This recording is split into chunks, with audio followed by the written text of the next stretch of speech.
Today we're going to use these round elastics from the Dollar Tree. Anything similar will work. And we're going to create a machine knitted scrunchie. The reason I want to bring this technique up to you is that I'm using it in several patterns that are going to appear in News and Views. But the most basic version of it is what I'm going to show you. All the others have something added to them, like ruffles or lace or beads. There will be several. But this is the basic technique. It makes a presentable scrunchie, and then you'll understand how to do the others when they come out. We're going to start by knotting a loop into the yarn. Any yarn that will knit near the middle of the dial might be fine to use.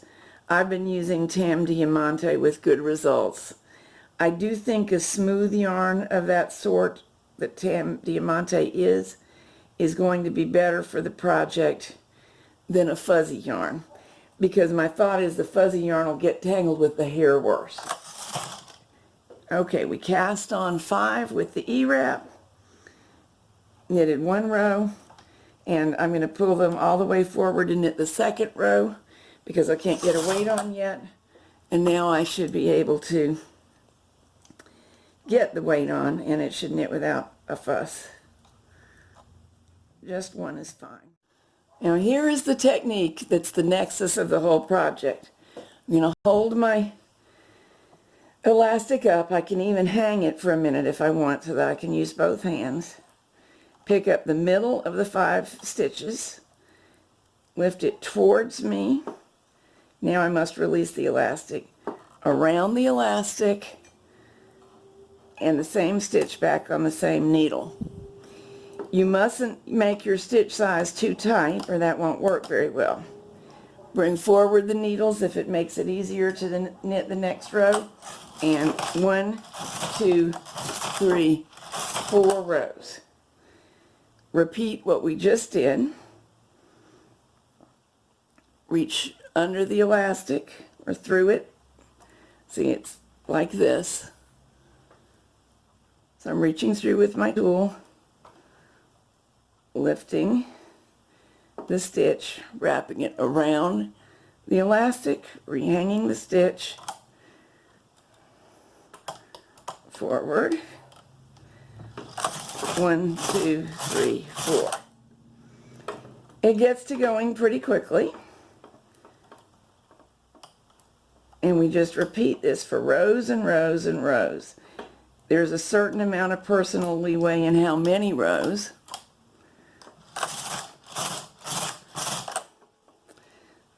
Always reach through the elastic or it won't work. Now I'm going to go off camera and knit probably about 100 rows, which is 25 repeats of what I'm doing, so that I can show you what happens when we get close to the end. I'm back. I knitted 100 rows off camera, and together we had already knitted between 20 and 25. It's not important to count. And you can see it's going to get difficult to hang now. It's hard to reach around this elastic band. But we just keep scrunching up the knitting so as to free the band and keep on hanging as long as I want. See it getting gathered here? We do want it to gather some, because although knitting stretches, it doesn't stretch as much as an elastic band, and we don't want to restrict its stretch. So I'll scrunch and load the stitch and knit 4 rows. You can also see that now that it's got a good downward pull with some knitting and the claw weight in it, I don't always have to move the stitches forward towards myself to knit back. As long as I keep my thumb here to keep the fabric out of the way, that's working okay too. Use your judgment. I made a little more room there. Did you see it? It's going to depend to some extent on the specific machine and yarn in use. And I really think we've got enough knitting now, so we're going to lift. Now see, I didn't scrunch very much, and that was a mistake. It's hard to lift around the elastic if I don't make some room. I can always adjust it back out later, which I will. And now it's easy. There's a twist of the tool to keep the stitch from falling off, then rotate it back to its normal position. Easy peasy. And now I'll be able to bind off. I'm just going to quickly use the transfer method here.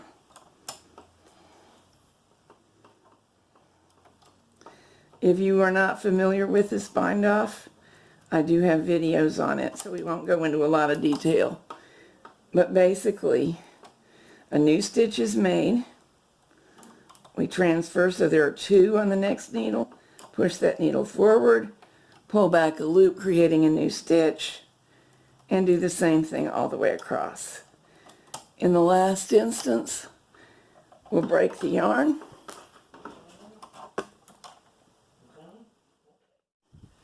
And here we are. This still needs a couple things to be the way it's supposed to be.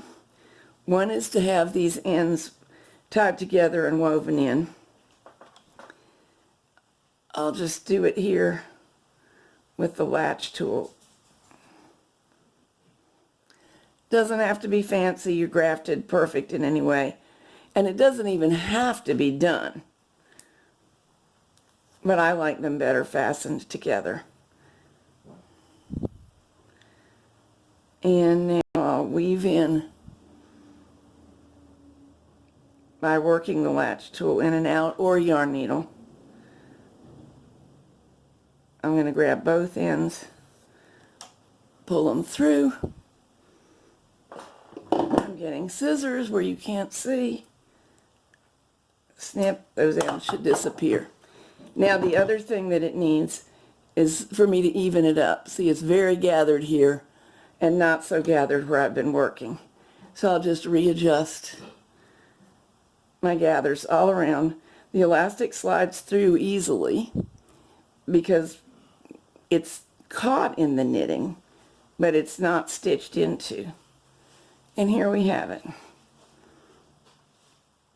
If my fingers were a ponytail, that would be it doubled. That would be it single for a thicker ponytail. You're not going to get the elastic exposed even though we didn't sew it closed. Though you could go back, and by sew it closed I mean like this, wrap it around. But because of the nature of stockinette, along its length, the edges curl towards the purl side. So it's going to pretty well cover itself anyway. So that's it, the very most basic knitted on scrunchie. And as I said, there will be a series in News and Views magazine, that's Country Knitting and Maine News and Views, of fancier ones. And they're all based on this principle. Hope you have fun with them.